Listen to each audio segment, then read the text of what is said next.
and it's kind of unfortunate because well, 3 out of the 5 maps I was subbing for the enemy team Ah, because they were down a flex support player, and then the other 2 maps I came back to trial for the main support. So I don't know how much time you have or how much time you're willing to go through, but maybe like one of each role. Um, yeah, sure. Yeah, we can do one of each role. I was thinking like 1 hour for a VOD review. okay, So I think 30 minutes on each would be okay. And all right. so, like, where are you as a player? Like, how long have you been playing Overwatch? God. Well, I started off on PlayStation, All like right. very early release. And then I went on like a hiatus from gaming in general. And then I started back up probably around freshman year of high school, so uh around 5 years ago now. Um, Gotcha. almost six actually. And then I've just been competing in esports since like for like 6 years or so now. So I've been playing Overwatch. I've picked Overwatch back up, and this is probably like my um I'd say third year, third or fourth year or so back into Overwatch. So yeah. Okay, okay. And then, so what rank did you, or what rank are you now, and what rank were you at your peak? And then how long have you been on your college team, or have you had any like experience on a team before? Yeah, I've had a decent amount of experience across Overwatch teams. So in Overwatch 1, I was a Masters peak, and right now I'm GM1. And then I've I played on a plat team like really early on when I started playing. For I don't know if you know SVB, but I played in his Mhm. Medal Cup tournament. And then other than that, I was just competing for my school. So I've played 4 teams across 4 semesters. So Okay, okay. Um, and then now you're just competing for your school. yeah, right. It's kind of a half half. I don't really know which one I'm deciding to do yet. I feel if I get onto a good team, then I'm probably going to step back and probably substitute for all the teams we have, rather than being a starting role for my school. And I'll probably just play on a separate team, but it also just depends on if I want to play on a separate team. Gotcha. All right. Uh, if you want to send the codes, we can just start diving straight into it then. All right. Um, I have well, those are all the 5 codes. I'm not really sure which ones, but maybe we could go through.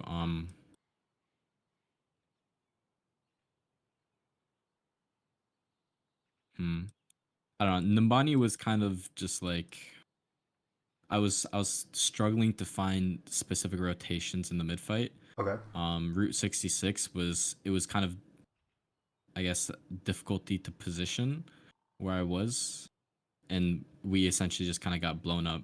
A lot of the maps were just trading backlines for like 99% of the game. Gotcha. Um, but yeah, I don't know. I feel we could probably go over Nimbani or Route 66, whichever one you honestly prefer. All right. I'm gonna choose Route 66 because sometimes on Numbani there's not much you can do as a support. Yeah. Attackers incoming. Route 66. Then, what was your battle tag again? Um, the aim. Oh, okay, gotcha. Do you know what SR the average of the scrim is? I think it was 4.3 or 4.4. Okay. Somewhere in like the high 4.3 range. Okay. Getting a general idea of what's going on, so then I know like what kind of mistakes to look out for, what to expect from the players. And I'm just gonna try to get to review this before, just watch through it and speak as we're watching. Um, or right off the bat, how much coaching have you had before? Um, a lot in Overwatch 1, pretty much none in Overwatch 2. Okay, okay. If you, yeah, the fundamentals don't really change from Overwatch 1 to 2, so. Yeah. I don't know. I think my biggest struggle here was because 99% of the engages were based off my anti-nades. So I guess putting like one of the main struggles I had throughout most of the scrims where I was playing flex support slash Ana was finding a way to position myself so I could hit consistent nades on their backline. Gotcha. So yeah. Alright, one thing right off the bat I noticed is that you're holding your sleep a lot, which in this composition, usually, when I see Brig on your team, and the Brig isn't, or the Brig is playing for you, you can kind of just use your sleep as another nade, and use it offensively, because if we look at the threats of who can even flank and get to you, like, not really anyone, it's maybe the Sombra and the D.Va. And so, but if the D.Va is ever on you, you're going to have your Brigitte to protect you. So you can just have another ability to be able to use offensively.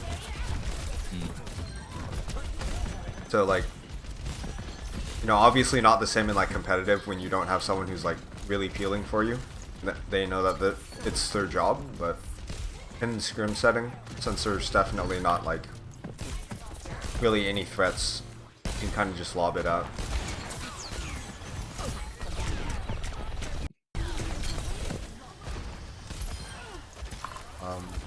One second. I keep you up. Incoming. I think you're playing pretty well for the most part.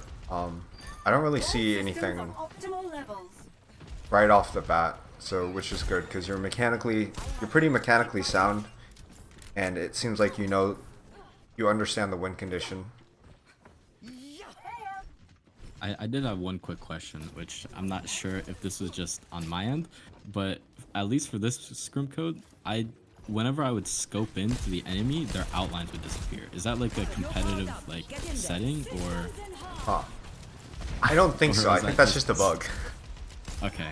Yeah. I was just extremely confused because half the time I would scope into like the enemy Ashe, like she would just disappear and I could barely see her. Okay. I'm gonna look at your bio nade usage real quick, just to get an idea of.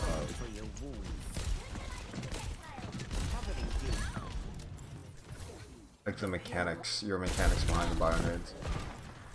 Seems like you didn't get like very many opportunities to bio nade up until this point, so just gonna keep it.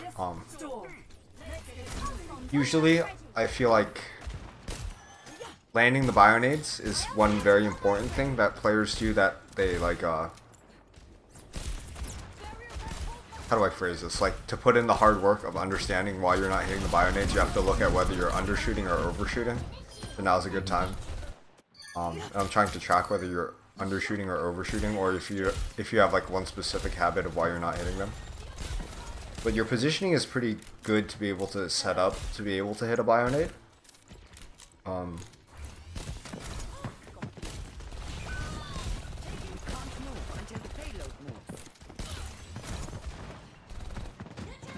From a playstyle point of view, I feel like you're spending a lot of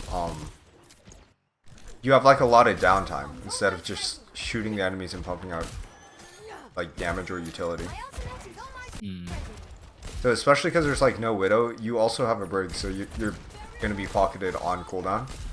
Where this is a good example where you're just sitting there shooting a Brig. But then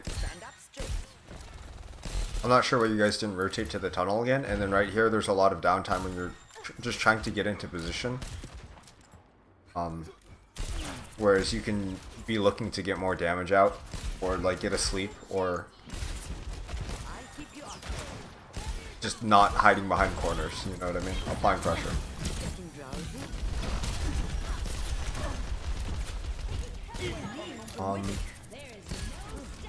Driving the payload forward.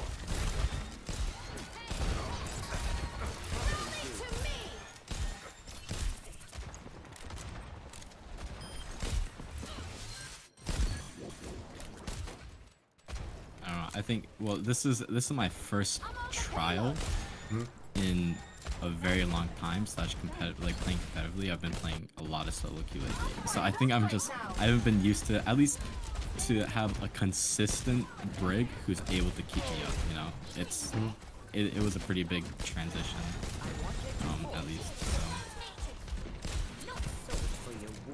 Okay, and then are you in comms community or? I can't really, like, you're gonna have to like self-judge yourself on this one. How well are you communicating the anti-nades? to be honest, I was not doing it very well. I kept stuttering the majority of the time. Okay, yeah. I also felt my timing with my tank was kind of disconnected. So if your team is planning to go in off your Bionades, which it looks like your Doom is very used to that,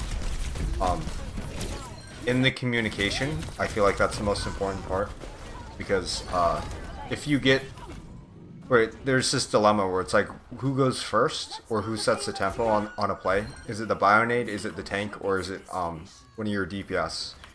And so it's a team by team thing that should be communicated, but if your tank is very passive, then you then I recommend saying like, I'm looking for a Bionade, or like just communicating. If you ever watch Beaver play, he'll say pile driving 3, 2, 1, slamming, and so it gives his entire team like 3 full seconds to, not really 3 full seconds, but you know, a lot of time to be able to react to that.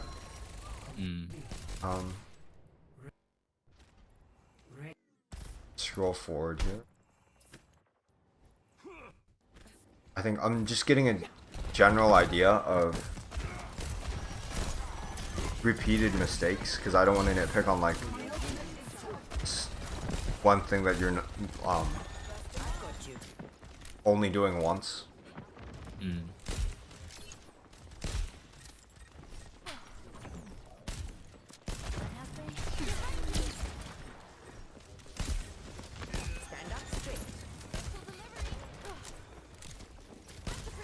Okay, this is great. The enemy's team. They're okay. They're really just not.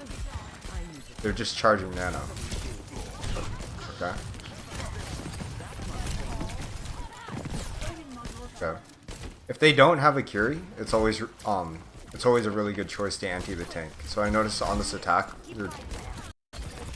you're a bit hesitant to anti the Winston, but especially because they're not on a comp where you have to either anti yourself or anti the backline because they're going to bunker, or the tank is like, or what's gonna happen when you do anti the monkey is it's gonna force his bubble, and then you guys shred the bubble, and then they're completely out of all their angles. Yeah. So instead of trying to like trade backlines, you can look to be more consistent about anting the monkey, because they're just not supporting him properly and not pushing up with his dives. Good. Was Oh, yeah. That's a yikes. that was pretty interesting. Like, getting to the high ground, making sure that that doesn't happen would be good. I was confused with what to do, because my brig was on the low ground, but my tank was also on the high ground. So ideally I would have liked if my brig was high ground, but I dropped because my brig was there. Okay. Okay, and there's really nothing much to do there.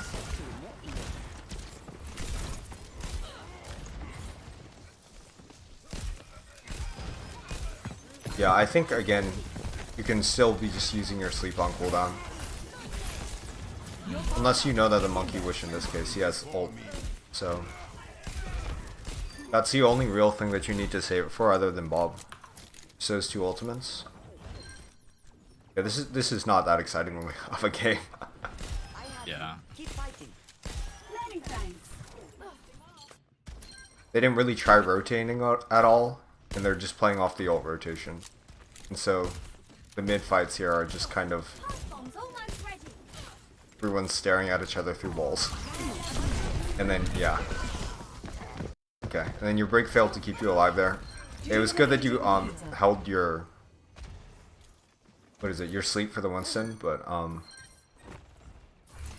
you ult tracking at all during these games?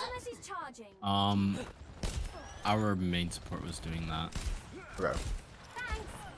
I think for you, since you're not fight planning, one good thing to do is think about how they're going to use their ults against you and how you can counter it.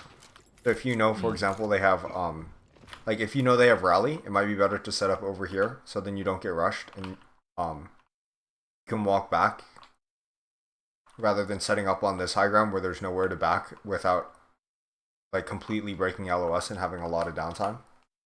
Or having a lot of downtime. I think I'm just gonna look at the other map. This, yeah, that was Very interesting.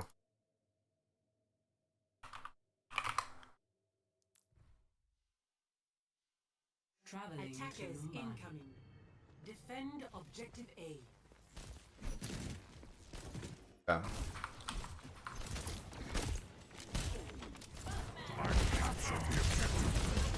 But that hit? I think I overthrew that. Yeah, that's what I was thinking too. But there's a chance. No, okay. Did your team wait for you to go for the dive, or? They were like kind of, well, they were counting the dive, and then I was just throwing my nade alongside the dive. Okay. Because I feel like what was happening is they're waiting for you to ante them before they dive. But if your Winston is diving in, you can definitely follow behind him and like stay in LOS instead of like trying to hide behind and get an anti-nade.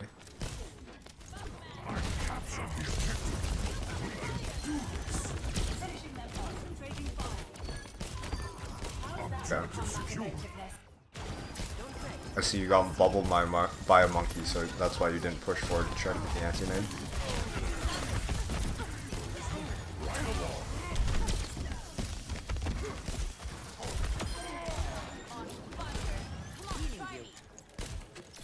Yeah, I'm really not spotting like anything from your gameplay that can immediately be improved. I feel like the scrim is a lot of like team stuff that you can't control that would best help your team. So hearing the comms might be really good because then you can step up as a leader in your team. That'll be like a huge consistency thing.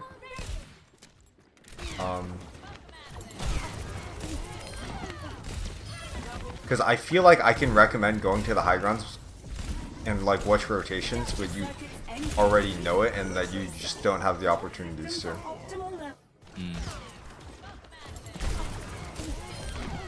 Yeah, I think also just my nade arc is, I don't know why. I tend to miss a lot of nades, especially at long distances. Okay, yeah. I noticed that you also miss your sleeps as well. So let me see if that's a big problem, because a lot of the times you're panicking before you're using the sleep. So I'm assuming that's just because you're in a trial. And if you're in a trial or you're in a tournament, it's when you have to hit the like nades to kill or to sleep a threat, it's a bit harder than if you're just in comp. Yeah, I feel I also just panic because whenever I die in these scrims, it's usually I just get instantly blown up. So I sometimes feel like I have to rush my sleep in order, unless I'm just gonna. So I think I'm just gonna die. It's a very, very weird game. If you look at it from the third person, it's like both teams are supposed to be spread out and taking angles. But like it's very like proper, I guess, if you want to put it that way. Yeah. Where no one's taking duels on the sides.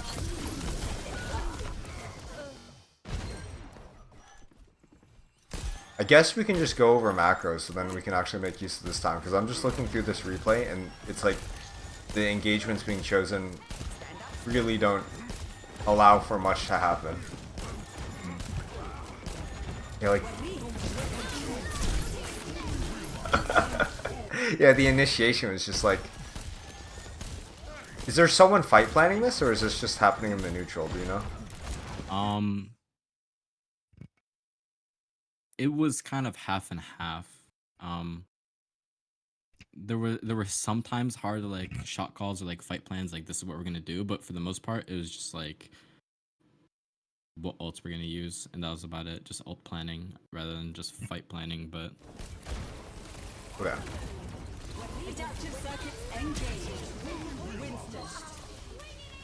Gotcha. Yeah, it's very awkward because if teams are playing very strict to the fight plan and they're not playing in the neutral, you don't really have much to do. And the times that you do have like your moment to shine, is basically just like getting a cheeky sleep or like landing the anti-nade, which you don't really have the opportunity to do either because your tank isn't like taking angles for you. And then the deaths that we can analyze, it's just like Forward. I don't know if this is a repeated mistake or not, or if because I feel like I've seen the consistency of you knowing to anti the monkey, because that exact same play where they nano monkey dive into you, you antied and then you were gonna sleep him after he uses his ult, or when he gets out of his bubble, and then you instead right here you tried sleeping before, which I think you thought that you can get him while he was still jumping, but. Yeah, I think that's a part of my ego a lot, where I think I can hit the sleep before they press the shield, and a majority of the time that's just not what happens. Yeah. But then again, I would be more concerned about your Brig not keeping you up during this dive, because she didn't hit the whip and she didn't hit the pack. Oh, she did hit a pack. Okay, so it was just a matter of you hitting the anti on yourself. And then you guys would have survived that. Yeah, since I didn't get a chance to review this before, I didn't get to write down what mistakes that you have twice. But that was just a one-off, so I'm not sure if, I guess the more we watch, the more we'll realize if you, repeat that mistake again. We can just go to every nano monkey dive. That's a very specific interaction, but it shows up like 3 times a game. Okay. I noticed for your sleeps, when you're not shooting it out of threat, you're trying to hit like insanely hard targets. Like that one was falling the last time. It was I go copy falling. yeah, it was probably something like a DPS or a squishy, because I remember it wasn't at the tank. Whereas if you do hit a tank, it's just free value, free consistent value, rather than making it hard on yourself. So, just hitting a target, I feel like, would be the most prevalent thing for you. Okay. Then, okay. For your positioning on this defense, this is like the first time that you guys weren't doing like a textbook play. Your break came back over with you. Usually, it's a bit better to hold over here, because if you hold over here, you'll get antied and you'll get separated from your team, and then you're just like completely offline. Versus if you hold over here, like even though you can't anti into main, you can always drop, and your Brig will be able to keep you alive for much longer, since they have to jump up here first or wide swing main. Your Brig can help flail you out. Yeah, that was something I noticed a little bit too late into the map, though. I think it was after we lost like first point, because I just kept consistently getting antied in the spot, which honestly is a Yeah. anti on that. It feels really bad, because if you get antied and then their tank actually follows up, it's like suffocating. Yeah. Versus over here, if you can hold pretty much at this like corner, because you get the high ground LOS. Then if you get antied, or if you drop down to 100 health, or 50 even, because I would say 100 you're still alive, because your Brig will whip shot the monkey off, and that's the only person who can hit you behind your Brig. Then you just drop. Or if the echo comes out and you drop, she's in a terrible position. You're able to mark. Yeah. Wait, how did that anti hit me? Because I thought I was like more around the curve. I think it was above the top.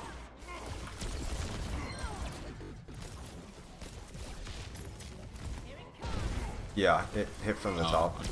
Well, that was a cheeky anti-nade. But needless to say, it's just like goes to show how much that position can backfire.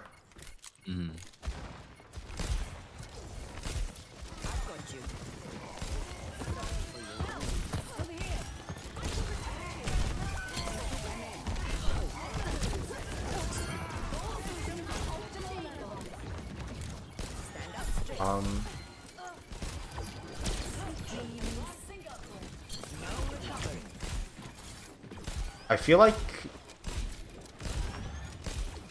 I'm thinking about your nanos and like what to expect of this nano, and to see if there's a like repeated mistake. Because I haven't seen you have like a clean dive with the nano with your monkey. since the first map. So I'm wondering if it's a communication issue between you and the monkey, or if it's because that's probably the issue. Because usually players won't have troubles nanoing their monkey. Yeah, I did notice that because, well, since this was my first time, I mean, I guess subbing for this team, so it was like they were very follow the shot caller and his engages and his countdowns, and because I was subbing, I just listened to exactly what they said, and he would not really call nanos that much. Okay. So sometimes I would just be stuck with nano for like a few fights. Okay. Definitely one thing to notice is, so this is the second time you guys got Nano Monkey dive. This is like the break point of the comp when you get split and it's time to trade backlines or peel. And then if you and your break survive, that's like the #1 priority. So instead of sleeping him, what I want you to do next time is ult track the threats that you need to sleep. That's pretty much just Monkey. If they have maybe a Reaper, let me think, anyone else in the dive lineup, or an Echo if they copy. You can't really use it on the Tracer or Genji as reliably, but the Bob and the Monkey, if you can ult track now, because I feel like you're at a good point where you can start ult tracking consistently. And so whenever one of them has their ult, just save it so it's your last line of defense. Because right now you're kind of just lobbing them out whenever a Nano Monkey jump into you. And it's not optimal, you know, to prevent the engage, because even if you sleep, the monkey's going to wake up and primal you. So if you can wait for his primal to come out first. Yeah, that was a conversation in the after game. Okay. Yeah, that was a little miscommunication. Yeah, but I feel like you're very eager to use your sleep here.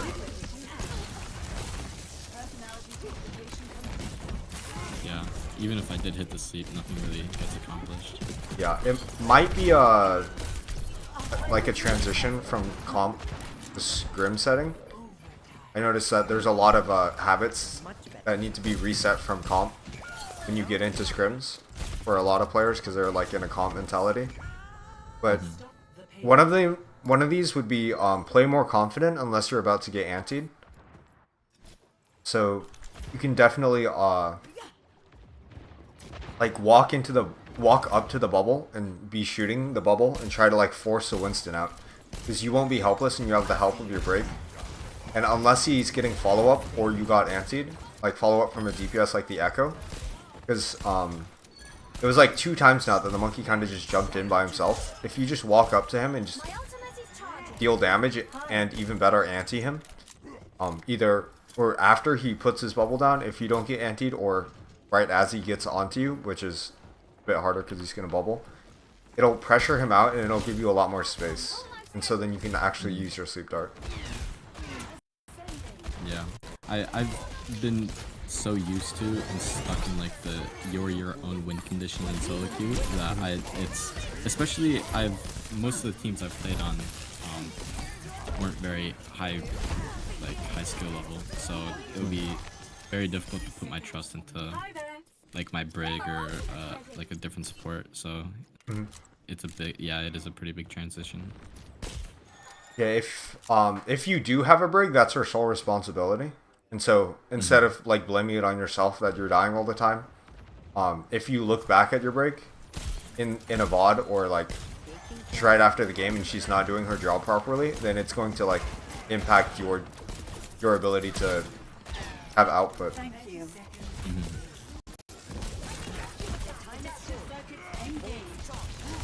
I think maybe you don't value anting and sleeping the monkey as much. I think that's possibly it. And then watching this fight, you'll probably save your sleep for yourself. That was a good sleep dart at the very beginning of the fight to look for and then a really good anti. Now it should just be holding your sleep for yourself because they just copied and they have primal now. If it's a playstyle preference, But if it were up to me, I would say be stubborn about your sleep, and if the monkey's diving you, don't use it. Especially because if you LOS your brig, then you'll get a pack and you'll stay up for another 3 seconds at least. And so you're gonna force the monkey to use his primal. Yeah, so that was like the green light for the monkey to use a primal. Or even if you sleep him, as soon as he wakes up, that's a green light for him to use his primal, and it'll put both you and your brig offline, and so he gets to set the tempo. Yeah. Charging. Yeah. These were very interesting replay codes. Is there Yeah. another one from that set that you like to look at? From flex sport or for main sport? Either one. I don't know. I think Oasis was pretty decent, at least in my opinion. I feel like that was probably the map where I played the best on, so I personally don't think I need that much to be looked at. But yeah, so for main sport, probably New Queens was Lucio, which I feel Lucio is probably one of the biggest ones I need work on, and Ilios was literally just I was on break and our Ana and I just instantly died. So Okay. Let's look at New Queen Street because this if you want to get better at Lucio on this one, this is a bit more technical. Objective unlocks in 30 seconds. also just so you're aware, I did fat finger a beat sometime during this map. Oh, it So happens. yeah.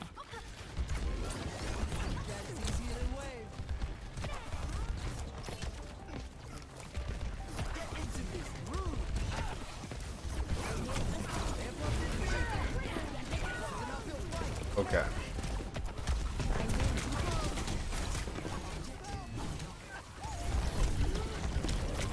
Let me rewatch this fight just one more time. Mhm.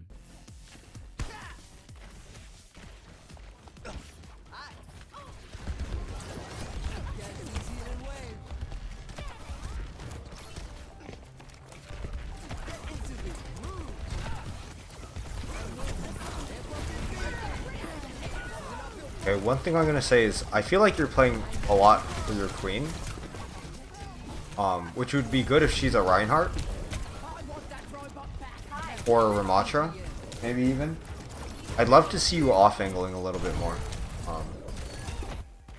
What it does is, instead of you being with your queen, you always have the ability to get back to your queen, but then you take more space in angles, and it's more like a potential utility, where they can't, or you'll contest these people on the off angles, and they won't be able to set up. Yeah, that was very interesting that your Curie just instantly died, but you're not getting very much value just out of you have the right idea that you need to speed your queen in the right moments, but you're like hindering your own gameplay because of it.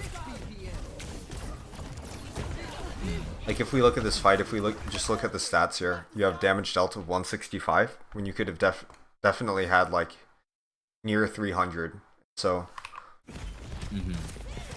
like marking the tank or marking the Echo or the Fury or even the Tracer would be okay, but you'd have less damage, which like not much to worry about. Just the fact that it feels like this gameplay is like forced trying to be near your queen. And then or real quick, we can think through it together because I haven't thought about it. What is your win condition? What is their team's condition? Their win condition is essentially just burst damage. Primarily with like Doom, Punch, and Slam with Tracer follow up and stickies. And our win con is kind of non-existent against them. I feel our main win con is probably just our Tracer hard forcing the Kiri to force her cooldowns, and then we hard engage on the Kiri. It's I don't know, it's really difficult to say because they're all like their whole comp is kind of just like able to get away from us, and we're supposed to like kind of like speed on and take, I guess, like not really one angle at a time, but try and like limit main angles, if that makes sense. So Okay. think let's like reform the way that you think about these team compositions. Because obviously these team compositions can flex to do that, but against each other, what I'm saying is like if the fight lasts or the longer the fight lasts, which team is doing better? Um, I'd say the enemy team, they have higher damage output, Mhm. with higher heal output as well. Yeah, So longer run, they win. yeah, they're really strong in the neutral, and then I'm just gonna think this out. I'm not that articulate today for some reason, but your team is really good at holding space because of your speed and your ability to rotate through, and they can't contest the space, and they can only set up. So whenever you guys are in a kill box for them, it really favors them because that's where they're able to like convert all of their power into a dive to be able to pick you guys off, which is the explosive part. But to get there, their entire team composition is made for their Echo and their Doom to trade and Tracer to try to trade out your cooldowns. So you guys shouldn't really ever lose. And then the win con for your team is it basically it basically just boils down to the Soja's rail. If your Soj isn't hitting her rails, then it's either because they're doing a really good job at kiting. You guys don't have the space, or she's just not hitting her rails. But the main thing is you guys will nearly never be able to brawl into them, but you're going to use your brawl to be able to hold space. And so if we look at like, I feel like what you're trying to do is like brawl with your queen. And like always be right next to your queen. I think it might be more effective if you, instead of looking to speed your queen around all the time, get damage out. Because it's like, even if you speed your queen, what is she going to, like, who's she going to go on, you know? Yeah. It only excels the fact that, like, it takes resources away from your team staying alive with the proper angles to enable your Sojourn. And it puts more resources into the queen, and letting them kite the queen. So I don't know how to like fully explain it, but like the more that you stay with your queen and only speed your queen, the more they're going to be able to pull out of you guys.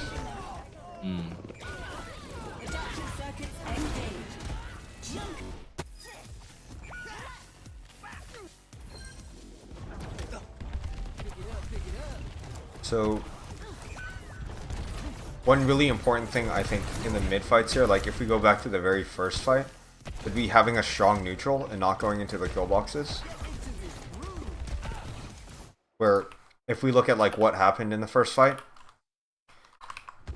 is they were all setting up and then you guys went into their kill box pretty much right here. Yeah. There's no good color on this map, huh? Into their kill box and then they initiated and then killed you guys, versus if you guys just held top or even just held cart, or cart's a little worse because you're just sitting in their kill box, but held top and were spread out and just letting your Sojourn do her thing, or she wouldn't really be doing her thing because they'd have to hide from her, but just holding the space and not overextending and just limiting the amount that you're trading into them. As soon as their Doom goes offline, it'll be really good for you guys because then that's when your Sojourn is like your queen can walk forward and get space for your Sojourn, and then that's when you can actively be near your queen. I see. But I feel like, because when I'm looking at your Lucio gameplay, I don't know what it's usually like, but it reminds me of like playing on King's Row, just like staying with your tank a lot. Yeah.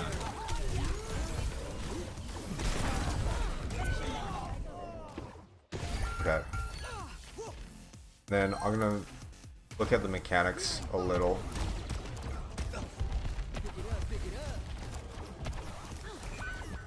For the most part, on these fights, you should just be sitting on heals, especially since your team is just trying to take strong neutrals, and you guys aren't really rotating either. So the only time that you guys are actually rotating is either to punish their Doom for overextending, or getting into or out of a kill box. Like rotating past kill boxes, I mean. That was unfortunately in this clip.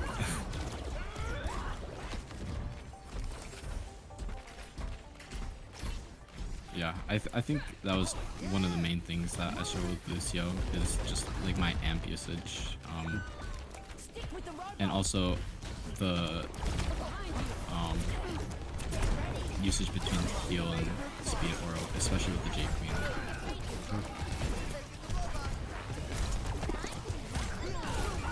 One common thing that I'm noticing across all the replays is I feel like you're really restricting yourself in the in not being adaptive to the environment, where you're like listening to the fight plan and then you're just doing nothing but the fight plan, so you're not able to get like as much value as you can doing, for example, like off angling or contesting someone. You're just like only with the queen trying to stick to the fight plan. I'm seeing it a bit more on like the Lucio gameplay because I feel like you're just a glorified Brigitte here, just without packs, just like using the aura. And your team's not speeding either. Whereas, if you're in this composition and your team isn't using speed, I would recommend swapping to Ana, so then you can actually provide like value, because you guys aren't rotating really, and we're not like finding neutrals to actually play for your Sojourn. Yeah, and these fights like pretty much turn into sprawls every single time. Yeah. So yeah, I feel like you're immediately just getting more value as soon as you detach from your tank here.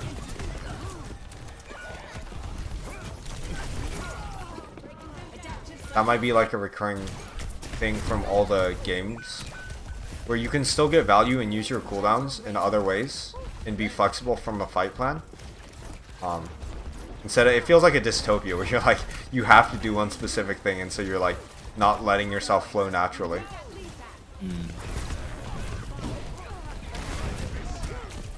Yeah, I think one of the big reasons is simply just from the transfer into like an actual hard comm, high skill, high tempo session, where like since I'm just subbing, I don't want to mess anything up for them, and I'm just like, alright, I'll do exactly what you guys say. Just tell me what to do. Okay, yeah.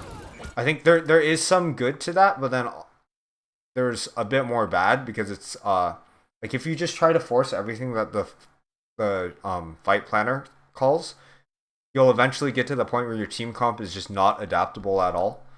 And I feel like you were playing really well in the maps before on Ana where you could do that, but especially on Lucio here, I noticed that you're like only doing that, and like literally only just going with your queen and shooting whoever's being called out as a primary target. Whereas on Lucio here, you could be marking or threatening either one of the healers or the tracer and denying an angle, especially when you guys are in the neutral and not rotating.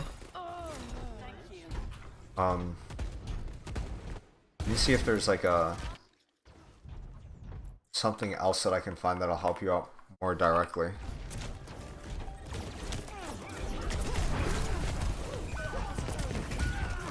Yeah, you guys are kind of just getting like destroyed in the neutral because they're setting tempo and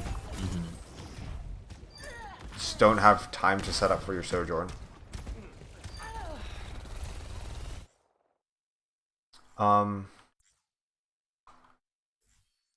Yeah.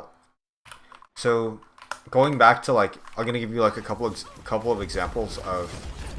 Or do you like understand what I was talking about, how not to stick with your tank and where to go? Yeah. For the most part, I think. Okay. A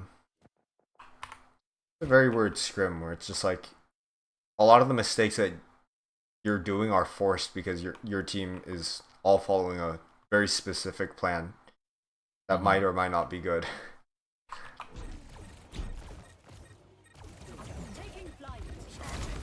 Yeah, like watching this from the top down, I guess this would be like a good way to understand what's going on.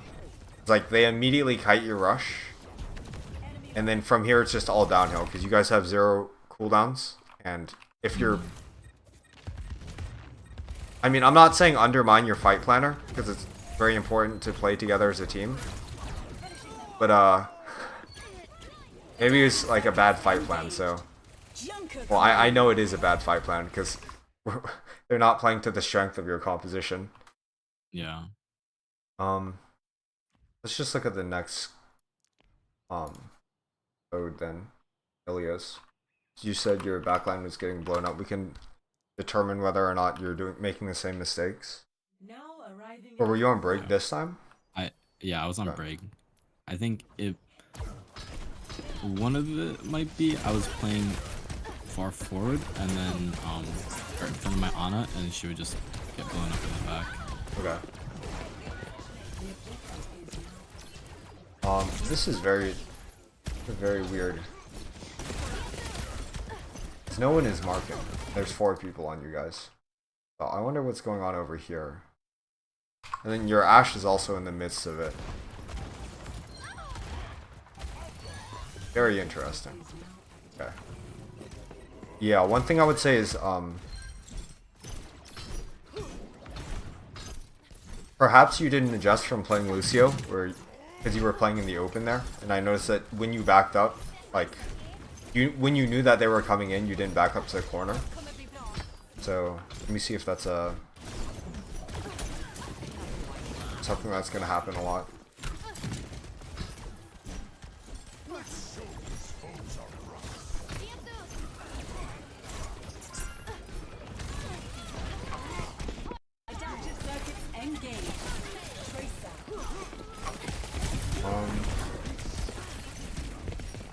You're doing your job perfectly fine.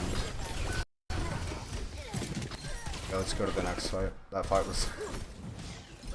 Your Ana got picked, so it's impossible. So, am I wasting my packs with like the monkey? No. It's always good, like, to have one on cooldown, so then you're actively getting ult charge. There's no real time that you guys can... that you can actually proc rally, unless you get, like, a insane whip shots every single time. I honestly think all of these codes are very hard for you to improve as a player because your fight planner is like dragging you guys under the bus along with whatever interesting things that they want to force into this comp. I'm gonna move on to the next round because I'm assuming you guys are just doing this over and over again.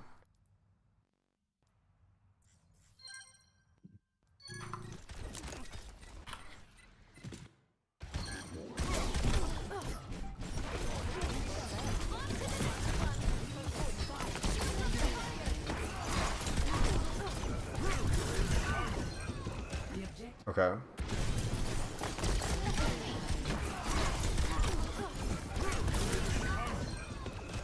Okay, one thing I noticed, I feel like you're getting lost in the fights.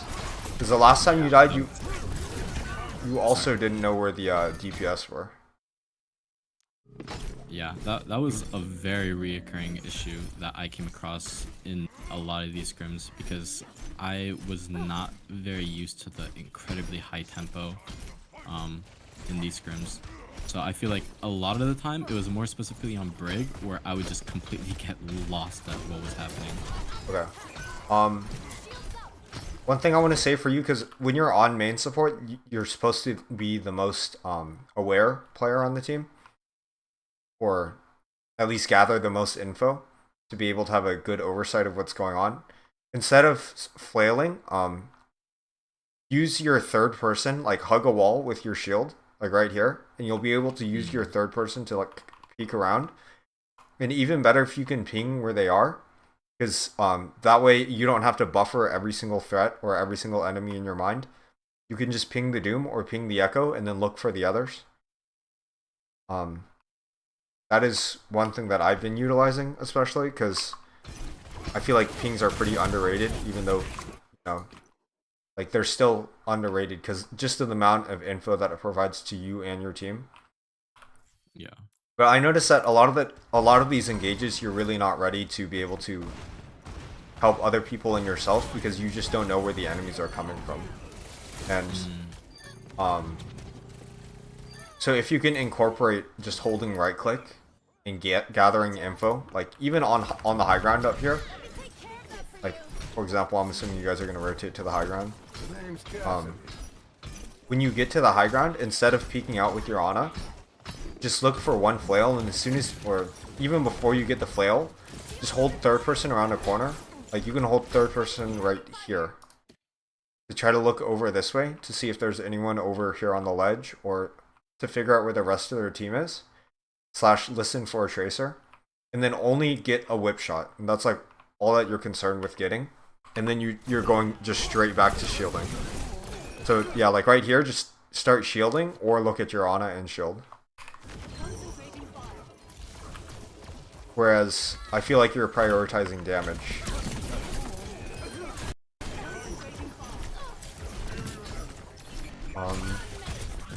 You go forward. And they push you guys in your spawns too. That death is irrelevant.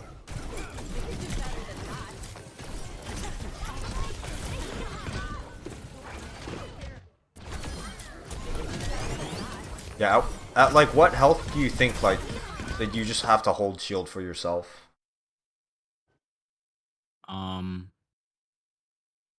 Against their comp, I would say probably around 100 because of Echo Beam. Okay. Yeah, I think if you rephrase it in your head to like 175, because you're at the point right now where like you take damage and you're just unfazed by it. Where like as soon as you take damage, like this instance right there is perfect where you're like holding shield.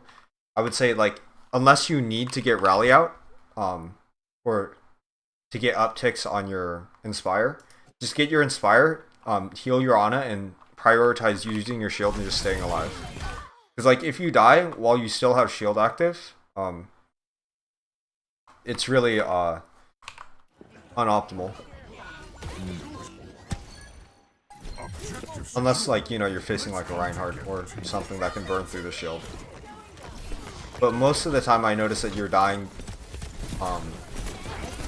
before you run out of shield and before you're like able to fully provide like the utility and push back against the enemies with your kit. And alright, let's take a look at the next round. Maybe I can pinpoint something more.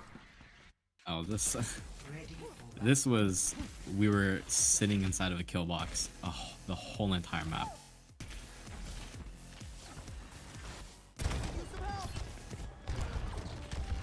Okay. A very awkward team comp into them, but I mean it's still very playable. Reminds me of if you ever watch LH Cloudy play. I saw him play on this map once, and he played Ryan in that last round, and he just charged to point every single time. Where it worked, and he won the game, when it really shouldn't have from the macro perspective, the top down.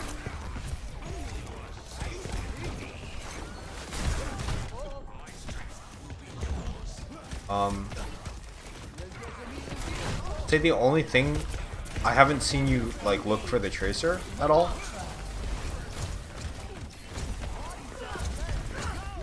Let me rewind back towards the beginning. Well, the two things that you can do in this team comp to help your team get value, or I guess three, would be boop when they're actively going in. So for example, when the Doomfist is like trying to shift jump into you guys, or uses E to jump in, you can try to boop him and disrupt him. The second would be speeding your Ramacha when he has Nemesis form. Then the third would be marking the tracer. And I'm noticing that you're not really marking the tracer. The reasoning why is so then your cast can focus on the Echo as a priority. Or the Echo / the Doomfist. And then your entire team's win con is walling the Doomfist and brawling into him when he engages on point. So, from your perspective, there's Yeah, it's just the marking of the tracer that you can do like better, I guess.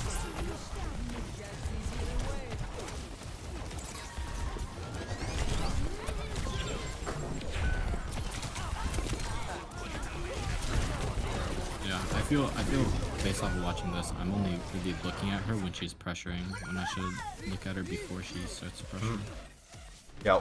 One thing that I do notice on your Lucio gameplay is that you're staying like, yeah, I think we mentioned it last time, where you're staying with your tank the entire time, where you could be, because there's an entire component of marking and checking the enemies on Lucio and separating from your tank. You really only need to be with them to build ult, or when he's in Nemesis. Like, here is fine, here is great, like when you're speeding the Nemesis. But as soon as he's done, unless they're like, because they're full health now, you can just go forward and off angle. Or go up and off angle also. And you're kind of just like keeping yourself. Maybe it's a transition from Brig, because Brig is definitely like stay with your core. But yeah, you also staying in main exposes you to more threats versus being on a side. Then you're slippery and you can isolate 1v1s.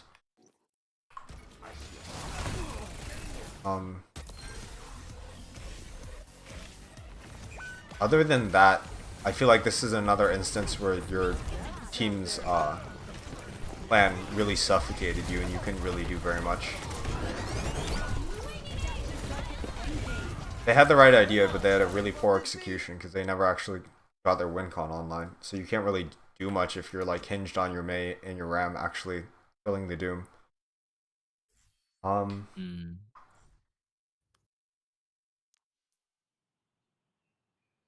Yeah, I did not find too much that like you can improve on. I guess we can make like a bullet points list because there were a couple of things that like you can directly improve on.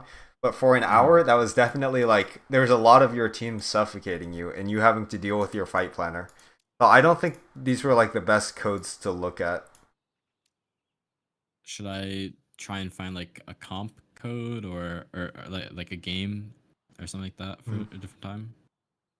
Yeah, for another time I think so because we're almost out of time. I can definitely go over, but I think for you, this might be like the thing to review, the reason why it's so suffocating, where you're just only playing for your team's fight plan, and you're not extending yourself to do anything else. Like you're just looking to only anti the enemy and try to get like a huge anti versus trying to play in the neutral. And for example, when the monkey jumps on you, just anti the monkey to apply pressure.